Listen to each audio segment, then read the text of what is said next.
En el Plioceno, hace 6 millones de años, los primeros homínidos emergen en África. Estos primates bípedos fueron modificando algunos rasgos anatómicos, como la dentición, reducción del canino y el tamaño cerebral, que aumentó considerablemente en relación con nuestras dimensiones corporales. Los análisis de la composición estructural de sus huesos y dientes nos permiten inferir las dietas de las poblaciones del pasado más remoto. Un género muy bien estudiado y bastante peculiar en su arquitectura esquelética son los parántropos. Fueron homínidos adaptados a consumir vegetales propios de las sabanas y regiones poco boscosas. Allí abundaban las semillas de varias especies de gramíneas, frutos secos, rizomas carnosos y raíces suculentas, que debían ser fuertemente trituradas en su ingestión. La solución para poder alimentarse de estos vegetales duros consistió en desarrollar un potente aparato masticador. Su mandíbula se hizo muy grande y robusta. El cuerpo mandibular donde se alojan los dientes era alto y muy ancho, lo que provocó una gran potencia en los músculos maseteros, más gruesos y largos que en los Australopithecus. Al principio los homínidos se alimentaban de vegetales que encontraban y también de carroña, que son los restos y los desperdicios de los animales muertos que encontraban. Pero con los nuevos cambios en el ecosistema, algunos homínidos comenzaron a cambiar su dieta. Estos homínidos empezaron a comer más carne y más grasa de origen animal, pero no podían conseguirla fácilmente porque era muy difícil atrapar a los animales. Más adelante volvieron a comer más vegetales y dejaron de comer tanta carne, y cuando apareció el fuego dejaron de comer carne cruda, lo que ayudaba a que la carne fuera más fácil de comer. En esta época los homínidos se alimentaban de un 65% de vegetales y de un 35% de carne, es decir, comían más verduras que carnes.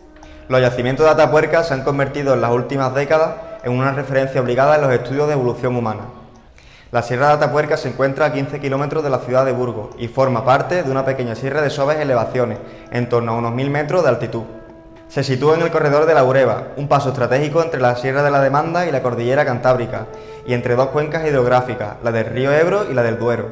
Durante miles de años, el corredor de la Bureba ha sido escenario de migraciones de especies animales y poblaciones de homínidos, que se desplazaban desde regiones mediterráneas hasta la meseta y viceversa. Esta sierra ha sido testigo de los escenarios de la evolución humana y de algunos de sus pasos desde hace más de 1 millón de años.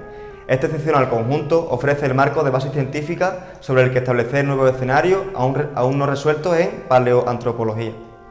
Se encuentran restos humanos en el yacimiento de la Gran Dolina.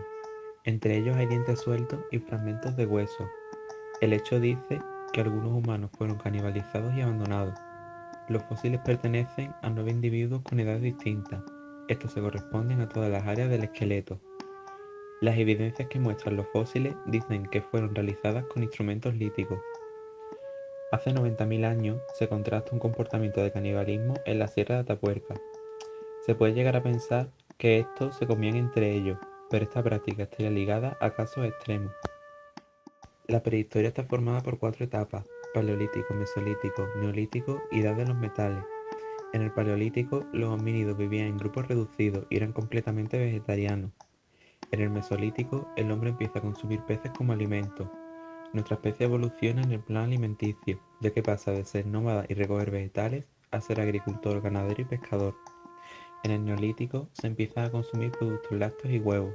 Se comienza a producir cereales, construyendo molinos de piedra para moler el grano. Y por último, en la edad de los metales, se sustituyen los utensilios de madera y piedra por herramientas de metal. Todo esto contribuyó a la invención de la rueda. A los egipcios les gustaba comer, aunque tenían temor ante una posible escasez de alimentos. Las fuentes alimentarias egipcias eran la carne, las aves y el pescado y verduras.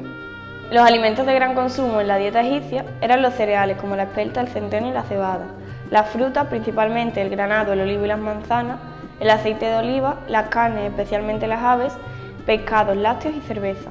En cuanto a las raciones, los ricos realizaban una comida ligera al amanecer y más tarde una gran comida de cena.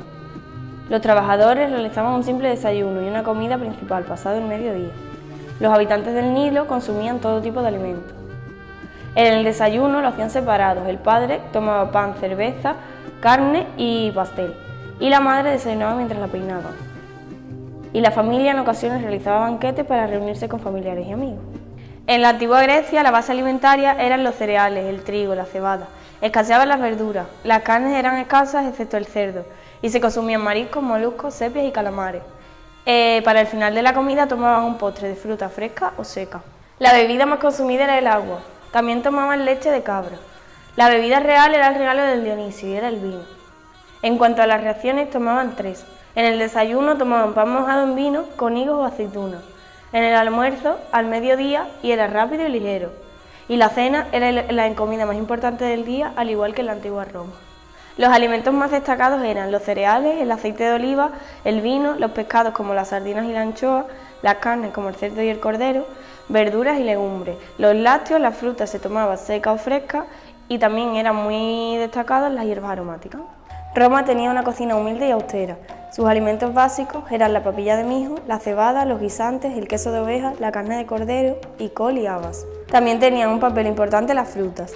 En cuanto a las raciones, encontrábamos el pradium, almuerzo, que era ligero y se tomaban las sobras del día anterior, con pan, fruta y acompañadas de vino. Y la cenae, que era la cena y era la comida más importante del día. En cuanto a las clases adineradas, en la cena se realizaban 3 partes: la entrada, los platos y los entremeses o postres.